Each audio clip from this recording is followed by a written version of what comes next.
Let's do it. Alrighty, here we go. My name is Marty Fox from WHITEFOX. Now, here's the deal. All right, welcome to another episode of With the Fox. Marty Fox with me with a long black in his hand. It's very necessary for you. You've been here, there and everywhere, mate. You going okay? I am, yeah, believe it or not. You look good. I feel You've got a good colour. Good colour? You've been up in the Gold Coast Been and up Brisbane on the, and sunny sands of the GC. some of the best hair in the business as well. Marty, of course, we are joined today. Now, this is our first sporting superstar that we've had on. We've had people from all walks of life, but he's got a very interesting story behind him. 319 games of AFL footy, 4 premierships, plenty of accolades in the sporting world. But since leaving the sporting world as well, he's sort of entered into our world, real estate and conveyancing and whatnot. Jordan Lewis, great to have you with us. Thank you for having me. I echo those thoughts on the shine and the youthfulness. Coming with a few compliments. Mate, thanks for having me. Yeah, no, great to have you. And I mean, there's lots to get through, but you know, so Jordan's a Warrnambool boy. Let's start with that. So far west Victoria. Yep. Grew up there, country boy. Some good boys from there. Jonathan Brown, another one. Who else came from Warrnambool? A few around that. Leon Cameron. So Warrnambool, I think back in the 70s and 80s, maybe even early 90s, it was the old system where before the draft it was zoned. So Warrnambool was zoned to Geelong. Yeah. And where my father grew up, which was Penshurst in between Warrnambool and Hamilton, it was zoned Collingwood. So I was a Collingwood supporter. And I mean, it was really cricket and football, basketball sort of all year round, but the winter and summer sports were really cricket and football. We were lucky enough. I think as you get older, you realise the beauty of the town that you grow up in. And, you know, we were on the beach, you were close to Port Fairy, which a lot of Melbourne people know, and some have holiday houses there. But it was just a really cool childhood. You know, there was no social media. There was You grew up on property? Was it? No, we're in town, but I really loved the land, and every school holidays I used to go to a mate of mine, Josh Baxter's dairy farm, and you know, we'd milk in the morning and then go shooting all day and then come back and milk at night. I think the simplicity of those school holidays and those activities really appealed to me. Do you still tap into that type of lifestyle now? Do you have a farm or do you have a place where you go and sort of get back to that state of mind? Yeah, so my cousin owns a farm in Warrnambool, and I think if I gave my kids, I've got 4 kids, 4 boys, 4 active boys, and if I gave them the option of, you know, snowfields or you know, Queensland, or we can go down to Warrnambool and go to my cousin's farm, they'd be picking the farm probably nearly every time, because it's just different stimulus, I think, to get out in the clean air and and help chase sheep around. It sounds simple, but you know, these kids who grow up the inner city life probably don't recognise or appreciate as much as they should. So tell us about your path to footy, because elite sport, there's so many good stories of people who come out of smaller towns, farming communities, it's that hard work thing, who make it on the big stage. For you, was that always the dream, to be a sportsman? No, it wasn't. And I think I always remember back to, I always thought Melbourne was so far away. Like being a young kid growing up, you know, when you grow up in your family home, you think that's the biggest house you've ever been in. Then you grow up and you go back to that, you go, it's like a 1-bedroom unit. But I just thought Melbourne was so far away, and I just didn't know how to get there. So my idols and what I wanted to aspire to be as a young kid was I wanted to play local football for Warrnambool, because you know, there were some great senior players there. Dad was a part of the selection committee, so I was exposed to that from a really young age. And I thought these guys they were my heroes at that time. So that's what I wanted to do. And how old were you when? So I reckon my first game of football, it was I was 8 years of age. I stayed at my cousin's house, same cousin that's got a farm, Darcy, and they needed a play to fill in the next day. So we called mum up and said, is it possible to? She said, absolutely no way. This was an 8-year-old kid playing under 14s. Oh, so you can imagine, absolutely no way. So Darcy, my cousin, gets off the phone and said, Mum said it's okay if you can play. So I said, we're in. So my first experience of AFL, I was absolutely packing myself. You know, there was a kid in the middle of the football field making sandcastles. So I just joined him. That was sort of where I was, and the game went on around us. But I think in life, and maybe even in business, things just happen along the way, and you just grab the opportunity. So, you know, for me, it was playing well in games that mattered, and you know, being recognised by people outside of Warrnambool, and then being able to make rep teams.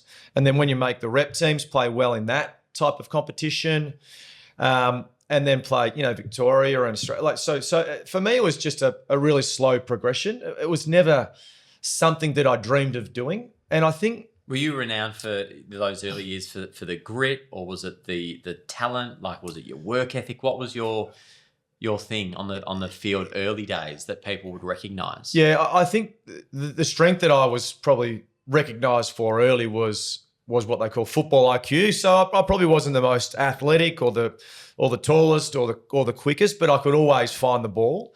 And then I think it was probably my under 16 level, where being from Warrnambool and playing for Geelong was a real show of commitment, because we had to, on every Wednesday night, we'd leave school at 2:30 and we'd jump on a bus, which my dad would quite often drive, and we'd pick up at Terang, Colac, camp down Colac, and then arrive at Geelong and train, and then go back to Warrnambool. We'd be back in Warrnambool 11 o'clock at night, and then we'd do that on a Friday night. So 2 times a week, all year round, just to commit yourself to that. And then that happened from 2002 until 2004 when I was drafted. So every Wednesday night, every Friday, we were on the highway driving up and back. So and whilst others were at the pub on a Friday on the piss, yeah, you were working on a bus, and Well, he's you a were kid. dedicated. He's a kid at this point. So You're a kid. yeah, no, so I was well, No, maybe they were at the pub. Sorry, we're still recording. They were at the bar. sorry. There would have been 15, 16-year-olds on the piss for sure. But not at the pub. Probably not. No, Jonathan Brown was probably 15, 16 at the local TAB. Yeah, True. So I think when you look back on those experiences, without you even knowing, you showed commitment, because it was a passion that you wanted to pursue. So doing that, you had to then make these necessary steps to get there. So yeah, reflecting, it was a big commitment. But were you a kid who was like bloody minded? And because I'd imagine when you get in the AFL system, you get a bit of a shock. Like, this is pretty full on, very professional and whatnot. At that point, like 15, 16, were you very driven? Did you go to your room? Do you have a plan? What sort of kid were you when it comes to that sort of? No, I wasn't. No, like there were times where, I played one of my greatest games as a junior, albeit it was locally, and I had 16 steamed him Sims the night before the game. like just stuff. Yeah, as a kid, you can. It's funny how you remember those moments. Yeah, you can Isn't it just weird? eat what you want or whatever. But I was never not like the kids these days. Not like the health conscious kids who come into the system or into the workforce like so prepared, ready to go. That also comes with a little bit of entitlement, I think, and. We were really raw. I didn't know what other kids were doing because no kid would share anything on social media. So yeah, my first experience coming to the city, these were like men we were playing against. They were well developed. They had a lot more kids to choose from. So you probably go back to Warrnambool going, shit, I'm well off it. Sitting on that bus, did you think that you would be a 4-time premiership player, 300 gamer? Like, did these thoughts ever cross your mind of what you wanted to do? Did you put it in the universe, or did it just all happen? No, it just happened. And I speak to people, and there's a lot of players out there that set goals. But I think when I look back, the one strength that I think I've got is when I'm in the moment, like whether I've got a goal to achieve something. When I'm in the moment, I am 100% in. So whether that be a training session and it is a competitive training drill, I'm in. I want to beat you. I want to beat you. And that was a lot of our teammates. I didn't get off on a fierce competitor. Yeah, I didn't get off, nor was I motivated by a premiership at the end of the season. That was clearly great to do that.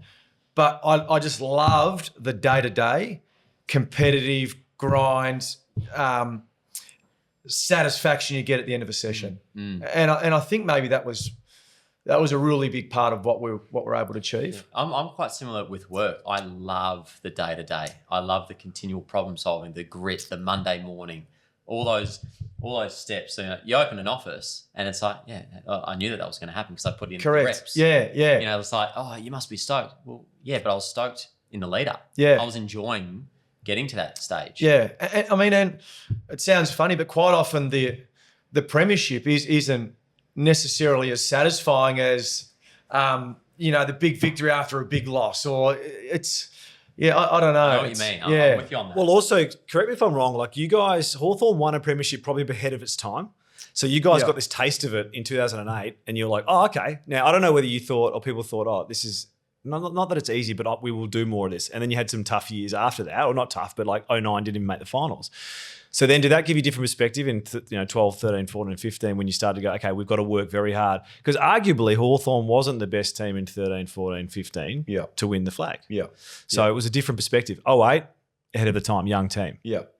Yeah, I think what that taught us was, so 08 we win, 09, which has been spoken about before, we were relatively unprofessional in the off season. So this wasn't a round one, round two. It was the stuff that you can control in preparation to be able to perform.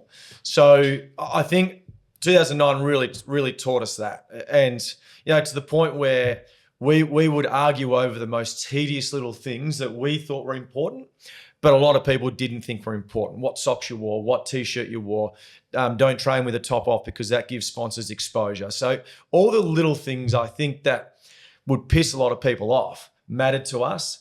I still see sides that make the grand final, win the premiership up on stage with their glasses on. Like that was just a no-no for us because you just weren't engaging. You weren't.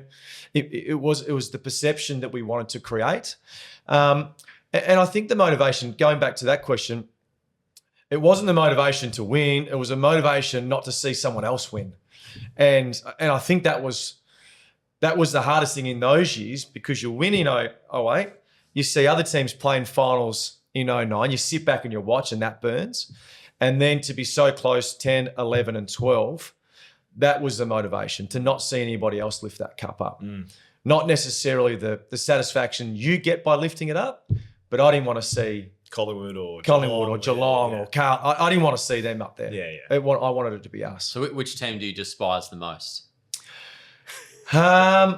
Port Adelaide were always fun. Yeah. Once again, I still remember like when I first came in 2005, we were no good. Like we were no good. And Stewie Jew's a good friend of mine now, but we used to go to not Adelaide Oval, but the old, I think it was called Amy Park. And that was, you'd come off and traditionally you would walk the boundary line to cool down and then go sit on the bench.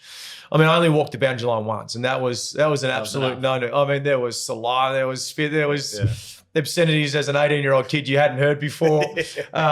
So that was always an experience. I think once again, looking back, I loved playing Sydney. I loved playing Geelong.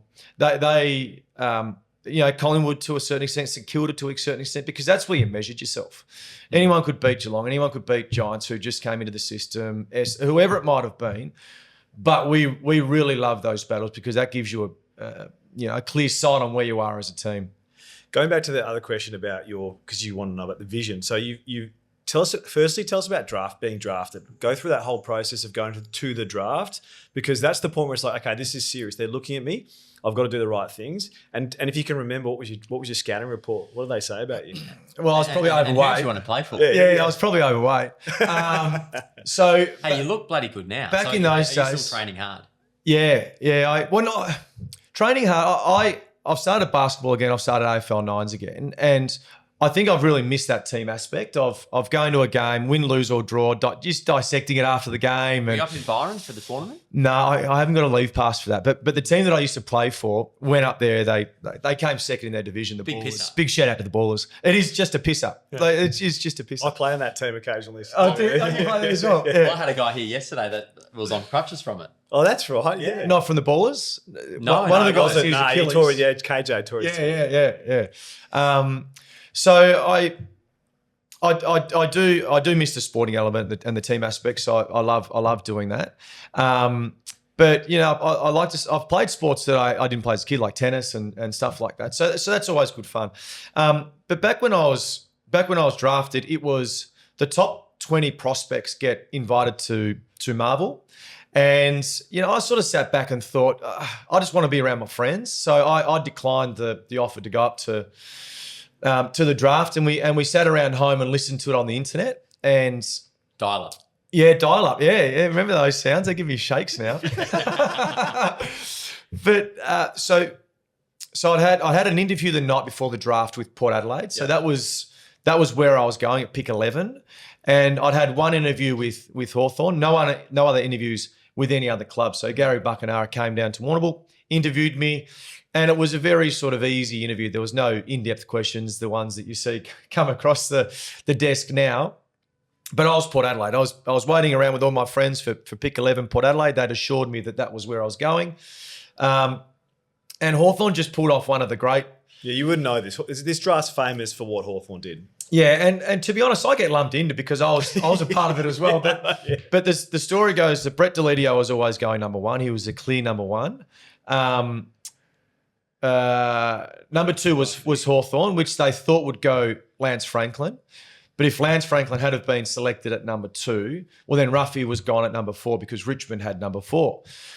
So Hawthorn hedged their bets and they said, we'll pick Ruffy at 2, hoping that Lance will get through to 5.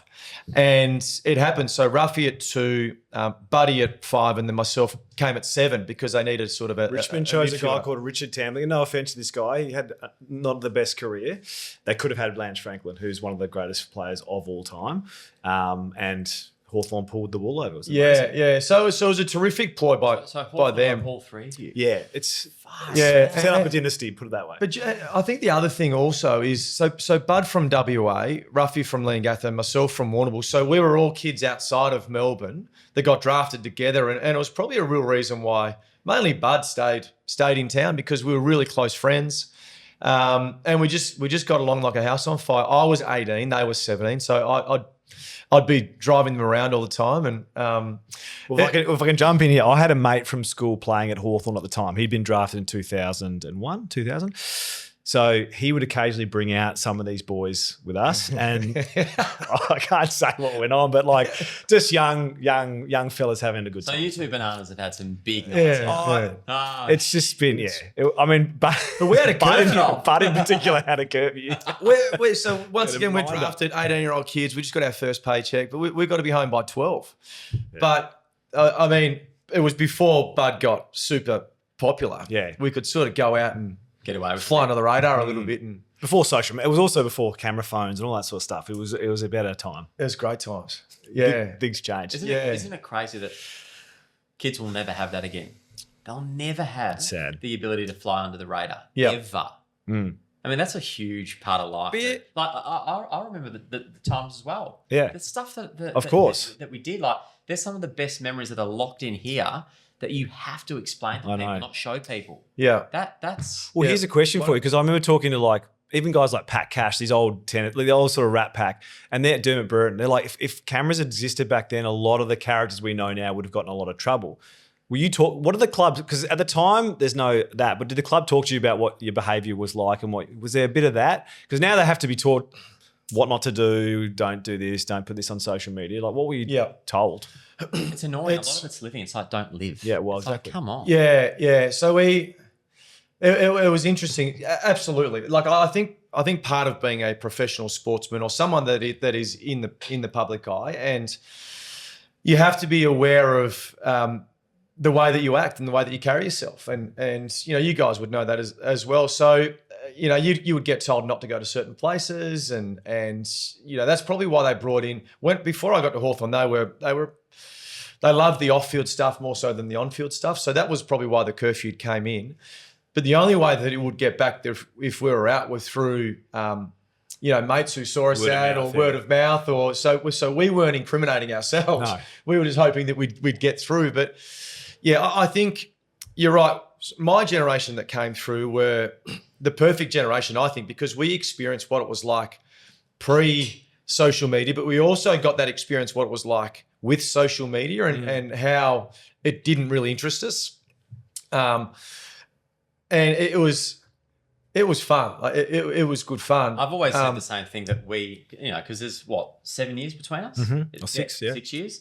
We're the last generation that, the keyboard came in, and I remember still grabbing an Encyclopedia Britannica at Yeah. school and seeing it evolve. A CD-ROM. We're the last. Or the Melways. We're the last of the old school. That's it. Yeah. Well, he straddled. I mean, you straddled that because you started at a time where there was still a few guys at the club who had been there from the late 90s, right? Oh, Spider Everett. Spider Everett, yeah, Croft, and these guys. So you got a view of the guys who'd been there in the old days. Yeah. And then you saw the guys come through because later in your career you were playing with guys who were just out of school. Yeah. That I mean, the must be- greatest conversations. You've seen the full spectrum. Yeah, the greatest conversations, which looking back now taught you so much, was on the Monday in the spa or the ice baths, and you would have to articulate what you did on the weekend. Whereas the kids come to the Monday sessions now, you know what they've done. You can if you follow them, if it's either TikTok, games, mate. Snapchat, They've whatever. played games, It's like, we know what you've done on the weekend. There's no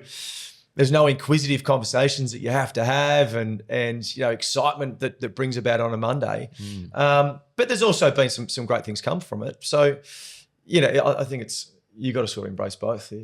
So what's something that people the everyday public don't understand about professional sports? What goes on inside a club? Because even my conversation with mates who played there, I was always a bit like, wow, I didn't realize that you guys did that. Or what do you think it is? What sums it up for people who don't understand what it's like, the life? I think a lot of it, 90% of it is unglamorous, and I think that's the thing that people, when they come into the system or get exposed to what we do, it's unglamorous. And probably the second thing to that is and I haven't been involved in Clubland for 4 or 5 years now, but it was the honest way in which people spoke and how players and staff weren't offended. And I think that's a really big challenge for people that come out of the game, is to try and provide feedback to people and do it in a way where it's not as direct or it's not as upfront, and that's probably the two things that I think that people. That's how it should be. That's certainly how we are. We're direct. We're upfront. I see, the way that we run here. It is like a sporting club. Everything's got to be in sync and moving and progressing. He's very good at hitting you between the eyes. I reckon this is a professional. He's good at hitting you between the eyes and moving on, which I reckon happens in footy, right? You can tell your teammate that was a terrible act, whatever, but then he's not going to hate you for it. No. Whereas I think there's an offence for some people. There's beauty in the follow-up. I think we would always talk about the follow-up and be able to be direct. And then it was the follow-up, whether it be an hour later, whatever it might be, to really make sure that things were okay. My two things have always been, fortune is in the follow-up, and you've got to inspect what you expect. Yep. If you're expecting someone to do that, well, you as the person that's requested it, you've got to also follow up and make sure that it's been done. You've got to inspect what you're expecting. Otherwise, it falls back on you as well. Yeah. Until people are in flow, and that can sort of come back. Yeah. Well, correct me if I'm wrong. If someone makes a mistake in your system, you can get hurt, for example. Yeah. Right, because you've got blocking, you've got tactics. That if someone makes the wrong mistake, there's actually a risk of losing the game, but also potential injury. Yeah. Yeah. And I think that was a big part of why I think we were successful, is because we had this saying, you need to be reliable, not remarkable. And that was really what we were trying to get through, is the consistency of performance, but also the consistency of behaviours made it predictable to everybody else. And I think that's what good teams, it's sort of probably what you're saying here, the repetitive nature in which you work, the reliability and the responsibility go hand in hand for high performance. And what's the feeling like when you see a group of people that have got that shared vision that they're chasing? Like that's just an awesome feeling when you see everyone's on that same page to get the biscuits. It's strong, and I think quite often what I see is, from the outside looking in, it is so obvious. But when you're internal, because of what we do, the coach's role is to keep you on edge. You don't necessarily. I mean, you've got absolute trust in everybody. You've got trust in their performance, trust in their everything like that. But because people would say to me, like, how was it? 13, 14, 15, you must have felt on top of the world. Well, absolutely not. Like, on edge. We're on edge the whole time. And I'll speak about the Giants and the Gold Coast when they'll come into the system. Playing against them, you are like, well, if we don't play well today, we might lose. And we go out and win by 100 points. So, but that was just that repetitive week to week. What makes a great coach? from your perspective? I think the ability to, one, keep everybody together. We live in a world, in the AFL world, where there's a salary cap, so there's only a certain amount of money that you can spend. So what's that like when you know that certain people are getting paid X dollars, but you might be performing better? And how does that all work? Yeah, I think it's tough. I think it's really tough. And that's when I first started, the way in which players were able to move wasn't as freely as what it is now. And I think the real challenge with the AFL world at the moment is players are always thinking that the grass is always greener, and Well, the money's extraordinary now compared to when you the money started. is extraordinary, and but Clarko sold this vision about you've got a certain amount of time to be in this game. You've got a lot of years left post football. If you can somehow sacrifice a little bit now, usually that meant money or the position, whatever it might have been, to then hopefully be successful, leverage that for however long post football. Hopefully you would recoup, some of that financial sacrifices that you made along the way. And I think So during those key years when you are a professional sports person, knowing that they're also probably the most pivotal years to become a business person, how is the week structured in terms of training versus education? What could you do during that period mentally, to set yourself up for when you left the game? Yeah, it's tough, and I still think it is really tough. So typically a week would be Monday, Tuesday, Wednesday, you would be at the club, and you might have a 2-hour training session in the morning.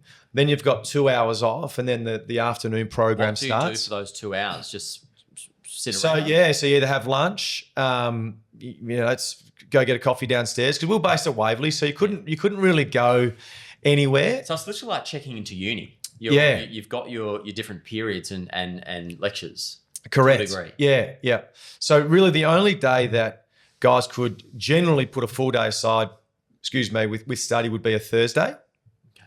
So anyone that had anything outside of the game, whether it be TAFE, university, work placement, was done on a Thursday. And that would be a consistent day off to allow them to plan. And then we would always just have gaps in the program. So if guys wanted to catch up on study or whatever it might be, that was a time where they did that. To give you an example, so when I first got to the club, the massage timetable was dictated to by whoever was the most experienced or whoever played the most games. Wasn't that the same with showers as well? Like anything, right? Like if you wanted a massage, games played. And Trent cried bull. like this little guy had to make way. By the time I'd finished, it was like, who's doing university? Well, you get the first crack at the time slot. So whoever's doing a TAFE course, you get the second crack. And if you found yourself at the bottom doing nothing, well, you can have the 4:35, 5 o'clock massage and be home late. So it was dictated to, really promoted that the outside work in preparation to leave the game is really important. But it's still challenging. I still think if you come out of the game with 10 years experience in the AFL, a degree, an MBA, so you cannot do any more study, you still miss that real life work experience, which I find is really tough for some people to come up against someone who's had that 10 years, who has the degree, who's had the MBA and has those relationships outside of the game. So that will always be a challenge. Always. They're crucial years. Think about it. You would have played with hundreds of players over the years at your Hawthorn and Melbourne, right? 300 games. And a lot of them would have gone into obscurity, right? And they were someone, people knew their name, they watched them on TV, and then they come out and it's like that period of being lost. Yeah. And you've managed to get into the media. The media jobs are few and far between, let's be honest. Yeah. And you've got other things outside that, I should say. But like that's probably the biggest thing for sportsmen, having an idea. I remember talking to Dennis Armfield about this. That like you're someone for a long time, you go to events, people are like, well done, mate, talking to you. And 2, 3, 4 years post footy, that's gone. Yeah.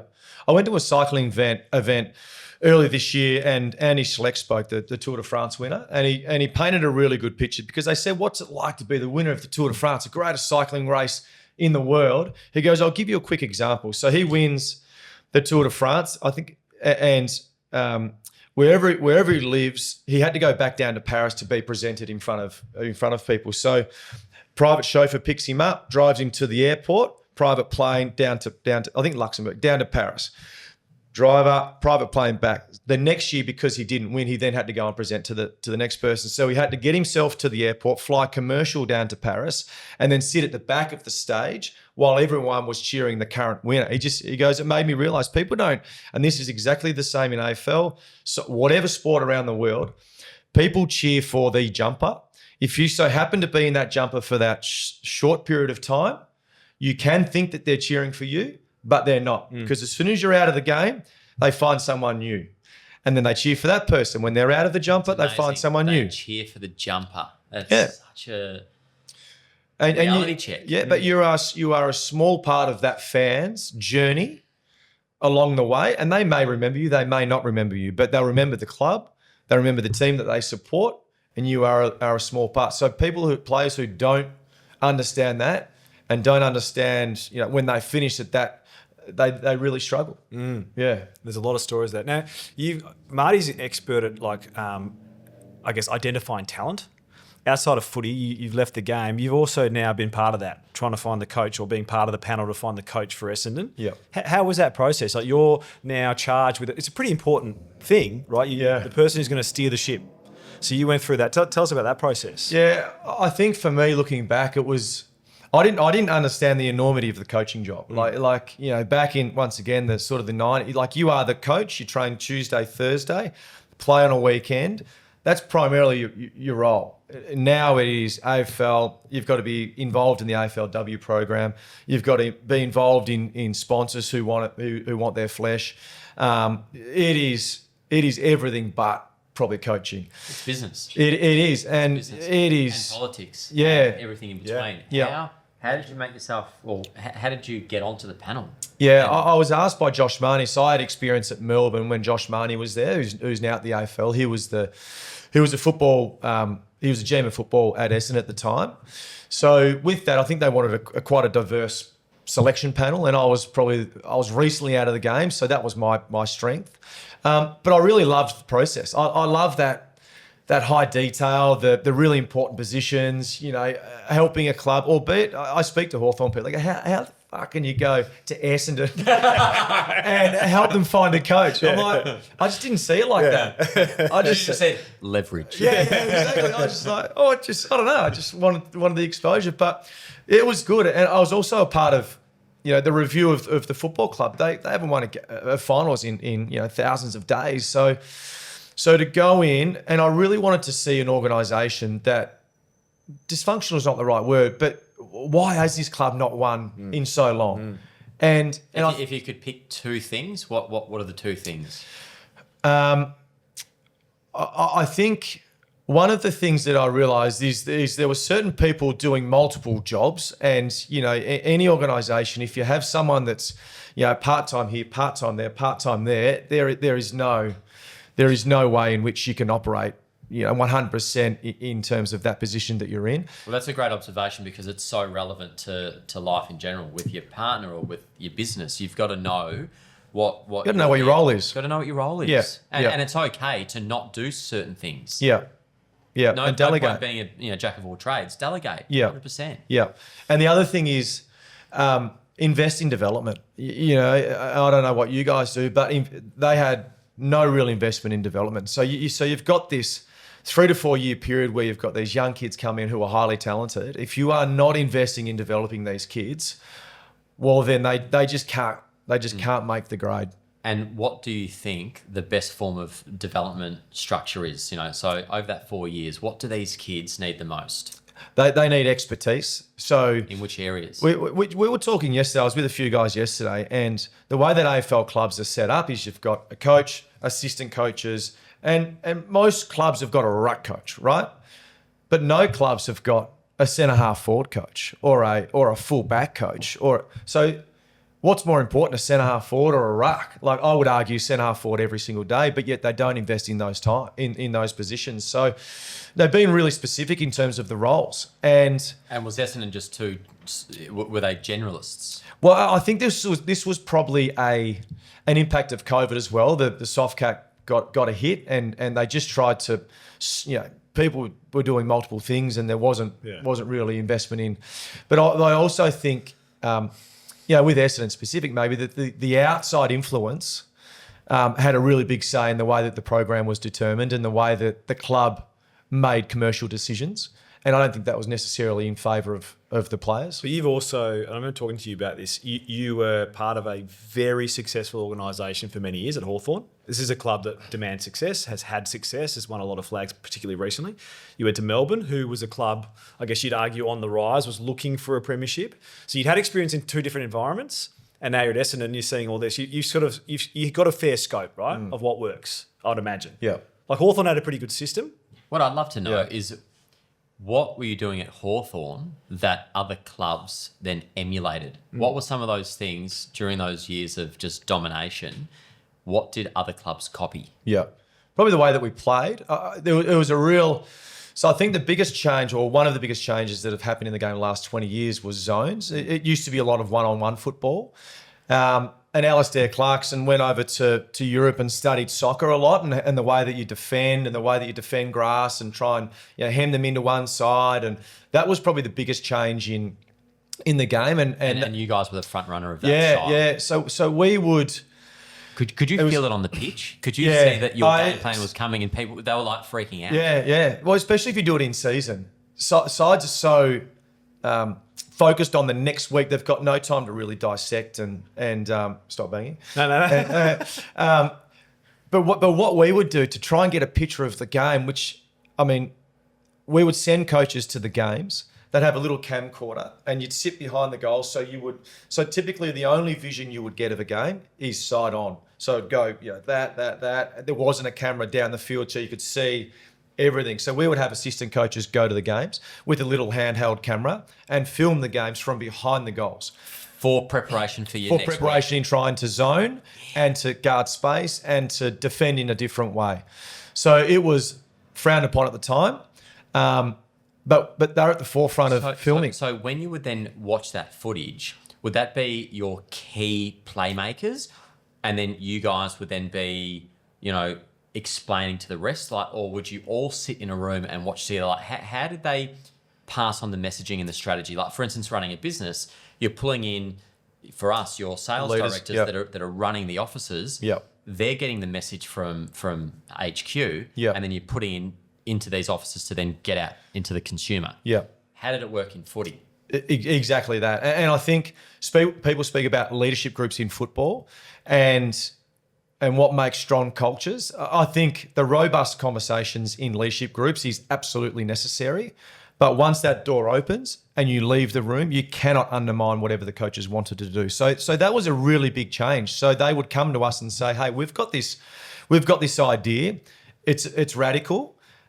We are not sure that it will work. If it doesn't work, we're happy to put our hands up and say, hey, it didn't work, but let's give it a go. Was there pushback? We need you on board." And what I love is that for the players, and like with agents, it's best coming from the other players, Yeah. as opposed.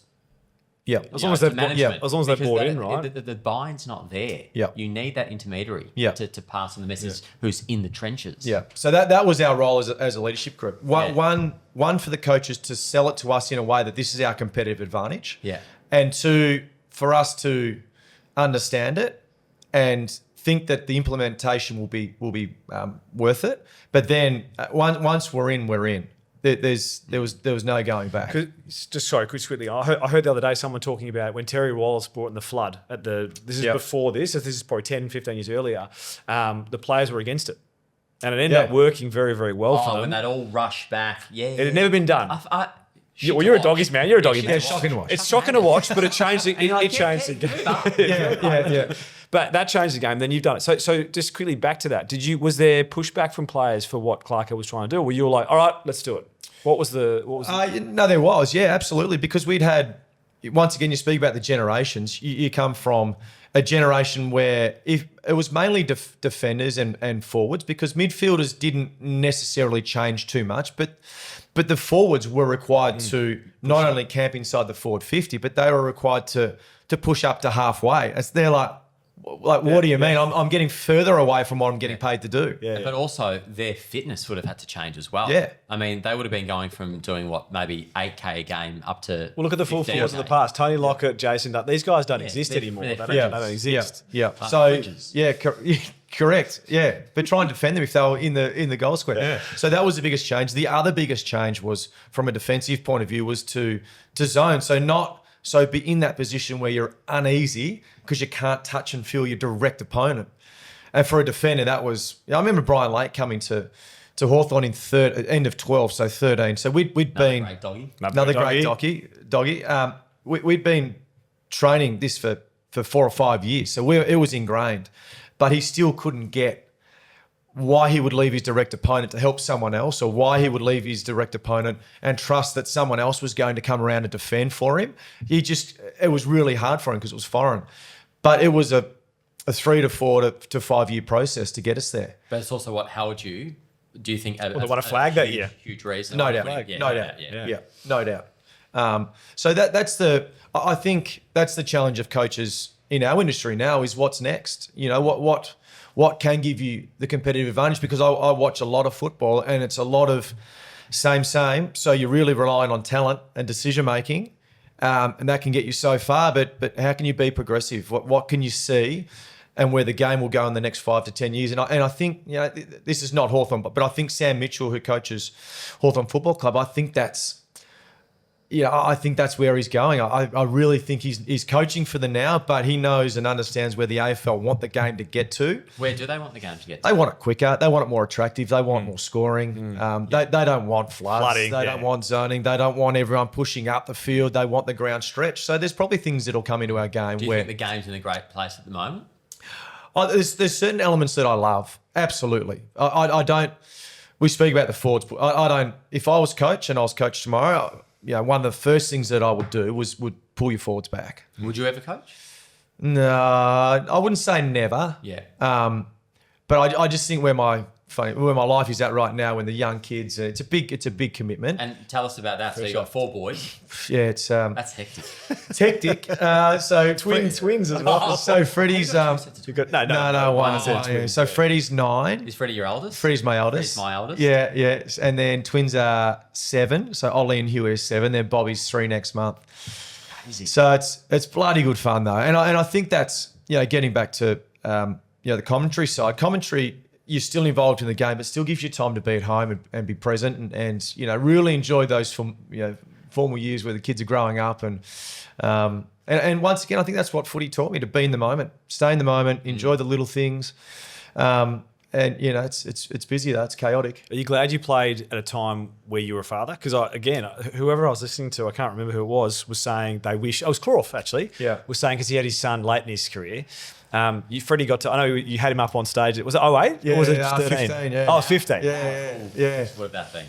Well, so we play in Perth on the Friday night. This is prelim final. We're in the prelim final. My wife's 38, 39 weeks pregnant. And she goes into labour on the Saturday, and we end up having him on the Sunday. So this is 6 days before the grand final. So my wife, she wanted to come, obviously. So we got all the experts to say, what would it do to Freddie if he was able to come to the game? Yeah, he put headphones on to try and drown out the noise, but there wasn't an issue with it. So the game finishes, we win, everyone's high on emotion. Lucy comes down to the boundary line, and she's got little Freddie in her arms, and it's funny, sort of get emotional about it. Yeah.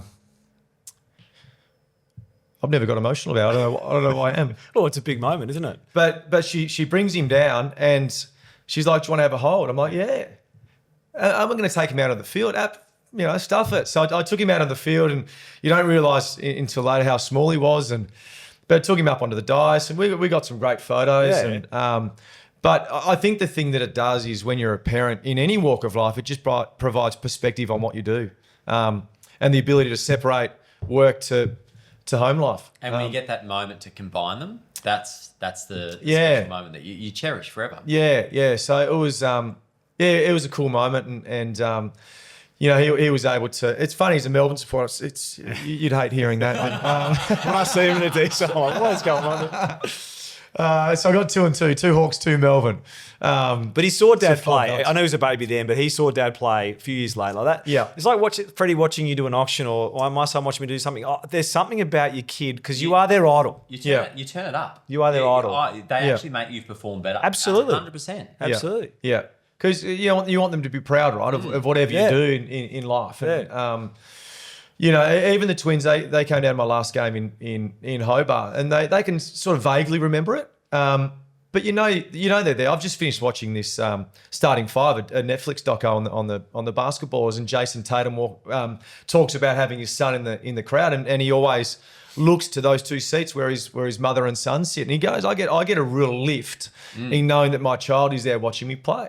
Imagine being LeBron. Imagine being LeBron. He's playing wins. Oh, It's crazy. but it's like having a good luck charm or a ritual or something like, there's certain things that you do. Yeah. The ultimate of that is the blood. Yeah. You can't beat Child, that. Yeah. So it was pretty cool. Hey, did you have any funny ritual before a game? I was relatively relaxed, but I had two things. So I would when I say that now, I'm starting to think, fuck, that was Was weird. I thought it was normal. Yeah, I would always. So pasta 2 nights before the game, I'd go to Paran Market, same sort of shop, and I'd eat pasta, and I'd eat until I was sick. It was the only night of the week where I ate until I was full. Everything else, I'd just eat, fish and veggie and meat. Yeah, so a real grazer. Yeah, real grazer. 2 nights before a game, I'd eat that. The night before the game, I'd go to Hunky Dory's and get fish and have And the fish brown and rice and salad? No rice, just no carbs. No. I'd just have fish and salad. You'd have the carbs from the night before. Carbs night before. What sauce in the pasta? So bolognese. Always bolognese. Yeah, always from the pasta shop in Paran Market. Hopefully it's still there. I haven't been there for a long time. So that's what I'd do, and then I'd always be the first physio appointment. Because I never like to be rushed. I always get to places early. So even interstate, I'd drive the early bus. So there'd be probably 5 or 6 of us on a high bus. We'd get to the game early. I'd get my physio stuff out of the road, and then I was able to relax. But I'd always get to the game and strip off and weigh myself, and I'd always like to be 86.3 because then I'd know I'd sort of done everything during the week, feel really good about myself, be at a weight where I was comfortable, both strength and endurance. And they were probably the things that I would tick and then be mentally ready to play. What were you stronger or more have a bigger motor? What was your? No, I was pretty balanced? my endurance was probably average plus, not elite. Yeah.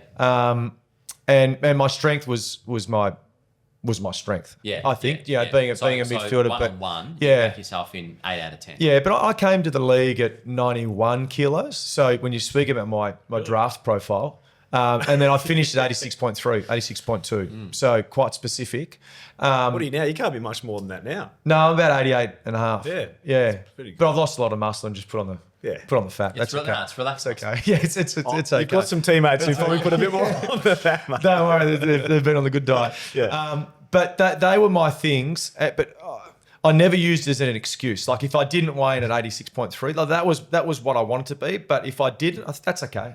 You can't sort of let that determine your performance. Yeah. Can we touch on a little bit of life after footy? Because you've got a couple of things that keep you busy. You're obviously part of a vineyard. You've got a love of wine.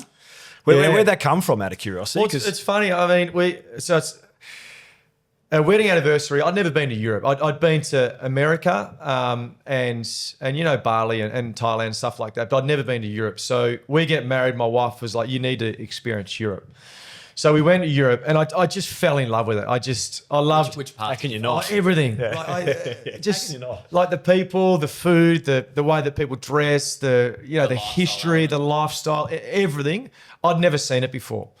And I remember going to a vineyard in between Florence and Siena, and it was this Antinori vineyard recently opened, and it was just stunning. I've got a little bit of OCD, but it was clean. The hoses were wrapped up. The barrels were in a straight line. It was the music in the background overlooking. I'm like, where is this been? So this is Tuscany. This This is like- Tuscany, yeah.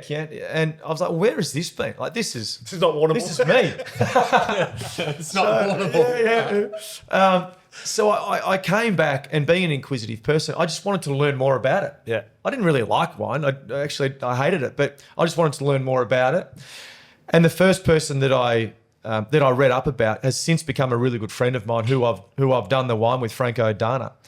And there was a comment like, if you can find this wine, buy as much as you can. Well, that's a challenge, right? I couldn't find anything. So I texted him on Twitter. This is the value of social media. Is it possible I can get half a dozen of this one? Yeah, absolutely. Come down to the shop tomorrow. I'll give you a dozen. I'm like, fuck, that was easy. But that started my love of wine. And funnily enough, next Friday, we're going back to Paris for our 10-year wedding anniversary.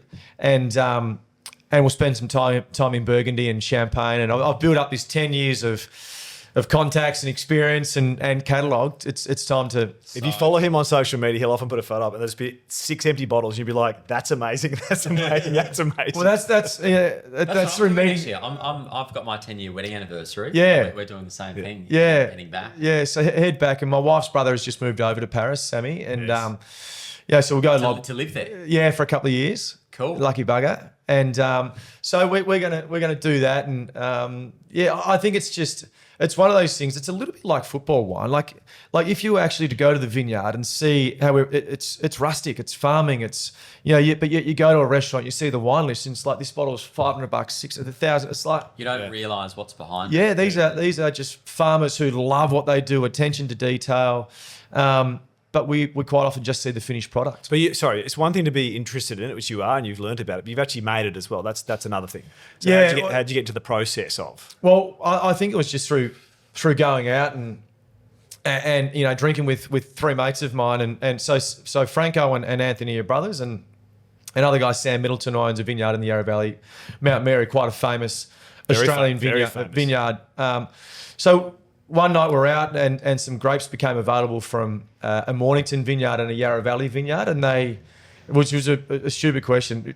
Would you like to make a wine? I'm like, yeah, absolutely. So we started that in 2018, and I'm really lucky in a sense. I'm part of the sales team, which Sam and Franco quite often say, are there any sales happening? Just drinking. But they're both the winemakers, and you're lucky to, in the wine world, there's a lot of wankers in the wine world, whether it be consumers or makers. But I've managed to meet 3 genuinely good guys who understand the game and can make a wine at a level that's affordable. It's a good drop too. Yeah, well, there's 2 on my desk. I'm gonna polish one later. He'll be very happy. And lastly, as well, property wise, you've sort of stepped into a bit of that world as well with entry education. Tell us a bit about that. Yeah, so when I left the game, I went into the car game. So my in-laws were in car dealerships who have since sold out. So with the media, my work is at nights and on weekends. So I was trying to work out what else I could fill my time with. So I went into that for a period of time, and I got out of it. And funnily enough, I was on the way to CBRE to go into industrial real estate. Really? Yeah. Oh, Tommy Murphy. Tommy Murphy and Tommy Hayes and some guys there that I knew. Who sort of knew what I liked, and they said, you'd be great in this area. So in doing that, you obviously have to get a certain level of qualification. So they sent me a link to a company, and it was entry education. So I signed up, and literally 5 minutes later, I get a text from a mate who Ed Vandergrind. He's like, you going in real estate? I'm like, yeah, I've just literally signed up. He goes, oh, that company that you've signed up with is his best mate. I'm like, how funny is that? I'm like, that is. And so, fast forward 3 or 4 weeks, I've left the CBRE pipeline, and they've convinced me to come into the business to sort of head up more the conveyancing side, but to be across both businesses. And they've done a remarkable job. I mean, you know those guys, and it's like any guys who start a business, they would always say, if we knew what we knew now, we wouldn't have known we would have done it back then. But they've got a business that's really successful, and it's a credit to them. But yeah, they enjoy themselves, but it's a business that I've enjoyed being involved with. So helping people find conveyances for real estate transactions. Yeah, so we've got the education side. So many of our agents get their licensing. Correct. Yeah, their auction. Like right now, we're getting our I had to. What I went through, I wouldn't. If I'd known Jordan was doing it, I wouldn't have gone through what I went through. Yeah, painfully. yours was an absolute schlep. Schmozzle. Yeah, right. Yeah. Absolutely. So Cert 4 and diploma, we do. Yeah. And then separate to that is conveyancing business. So we have conveyancers and solicitors. Yeah. So we're all in the same building, which is quite good. But we just thought, the guys thought initially, we're doing so much training and licensing, we would always get asked the question, do you know a conveyancer? So I thought, why not we sort of diversify a little bit, put together a team that we are comfortable to go to market with, and not just fill it with conveyancers, put some solicitors in there as well so we can cover all bases and sort of leverage the education business to a certain degree. Well, and because you've got the pool of people that will eventually bring the network. It well, makes perfect sense. that was the thinking. Like we're doing sort of, 800 to 900 students a month, Australia wide. So if you can capture some of that, well, that's just sort of, Bread a and smart butter. way of thinking. Yeah, It's yeah. a busy life. It's a good life. You happy? You look back Yeah. now. You're not even halfway through. You're not even halfway through your life. You must look back and go, I've actually. It's a fraction of your life that you're in footy, isn't it? Really, you've got another Absolutely. 50 years ahead of you. Yeah, I think that's the challenge. What I wanted to say before, it's the challenge, right? Like you get anyone who can demonstrate that they can go into a career for 10 to 15 years, absolutely apply themselves, get to a level where they're competent and their consistency of performance is at a level that is really high, then go, okay, quit, Yeah. try and start somewhere else. This is the hardest part. I think a lot of people get through life. I've always believed that it takes 4 years to learn something, then it takes 4 years to apply it to become an expert, and then the fun begins. You got Yep. sort of 2-3 years of being at that elite level in anything, whether you're a hairdresser or a footy player. medicine's it doesn't matter the what it same, is. yeah. But it's who can stick at something for 10 years. Yeah. A lot of people can't. And then once you've done that, I believe that no matter what field you're in, if you've got that 10 years experience, you can take all those learnings away because of what you've got internally, and you can put that into anything else. Yeah. Because you've got that ability to stick at something. Yeah. That's what people buy into people for, is Yeah. that ability to be consistent. Yeah. Once you've got that, you can do anything. Yeah, it's funny. I was even thinking the other day, like if you weren't a footballer, what would you do? I'd identify a company or a particular industry that I would be happy to work in, and you don't know until you're there, and just as you said, just stick out. I know so many people at sort of high level jobs that they've been at the company and they started here and just slowly progressed, but now they're in a position of their work-life balance is a lot better because they've had that experience in that industry. They know it. They love it. But that's what's weird. The longer you stick at it, the more relaxed you get. Yeah. Because you do become an expert and you find the little tricks of the trade and the grey patches where Absolutely. that's where all the fun is. Yep. So Yeah. the hardest part is getting to that 4 or 5 year mark where you go, hey, I should have way more than what I've got right now. But those people don't realise that they're only another 3 years off unlocking everything. Absolutely. And they tap out and Yeah. they jump and then Well, all real of a sudden, estate's probably the biggest example because you'd know better than anyone. People drop off. What? Oh. What do you think the years would be? It's Two year, 3 years? It's 4% of agents that get into it. Yeah. Stick at it. Yeah. Yeah. But what do you reckon the point is? Is it 2 years in? Is it 3? I guess it depends on the market a little bit. Most people can get through that first 12. Then that next 12, they see a few wins. They realise that the money's not that great. They get to 3, 4, and then they tap. Yeah. And again, they're only a cycle of clients coming back Away. Yeah. away from going, oh my God, Yeah. that just landed in my lap. And if one lands in your lap, more will come. But getting into it 2022, 23, when you don't have, if Jordan leaves footy and tries to get in, that first 2 years pinch. So Right, that's the problem, yeah, is the yeah. financial pinch. An older person has a better opportunity in real estate because they've got a network. When you're getting in your early 20s, you don't have much to leverage. Yeah.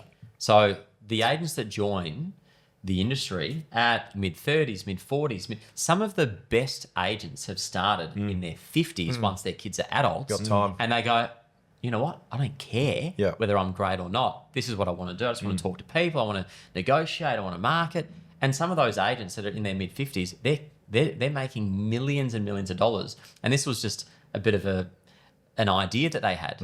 I can name 10 of them around Australia. It's fascinating. Yeah. You got the time back. You got the contact base. You got the personal skills. They don't need the money, so they don't have commission breath. Yeah. They're just doing a great job. Yeah. It's a very cool industry. Yeah. You see all facets. No, Yeah. The top agents, a lot of them have similar personality traits and work ethic, but they're very different personalities. Yeah. No, it's an interesting world. Mate, we could talk to you for a long time. We appreciate you coming in. And to put this in perspective, there's been, I don't know how many thousand people have played AFL footy. 105 have played 300 games or more. So that all? you're part of it. Yeah. And Luke Bruce, I think, was number 104 or 105, something like that. So pretty amazing club to be a part of, let's be honest. And interestingly, those also guys we mentioned, Bud, 300, Ruffy didn't quite get there, did he? No, he didn't get there. But close 280. enough, 280. Yeah. Brewsty. So some of your But teammates what's all the got 300. percentage that have done 300 games and won the amount of 4 flags that you've premierships, got? not many. It'd be even smaller. That could be 10 people, maybe. Oh, it probably is. A few Hawthorn players like Dunstall. Did Dunstall win 40? Like 4. Gary yeah, he Ayres. didn't play through. Oh, he didn't play 300, did he? Yeah, there's not many. Not many. That would be a great stat Yeah, to see. We're going to Warrnambool. There's about 15 of us going to Warrnambool this weekend, so we might sit around Yes. the table and separate ourselves from the rest of them. Well, Dipper is probably the greatest at walking into a room and letting everyone know that he. Who's won a premiership? Stand up if you won a premiership. Stand up if you won a Brownlow medal. Like he does that. It's like The Brownlow medal gets everyone. Yeah, the Brownlow medal. Mate, it's always great to chat to you, and good luck with everything. I mean, you've got so much going on, and if nothing else, with 4 boys. I don't know how you do 4 boys. good You fun. and Luce, Lou and Luce, good great fun. couple What a as great well. life and, Yeah. and what a great bloke. It's good fun. Thanks for coming on to With the Fox. Thanks for having me.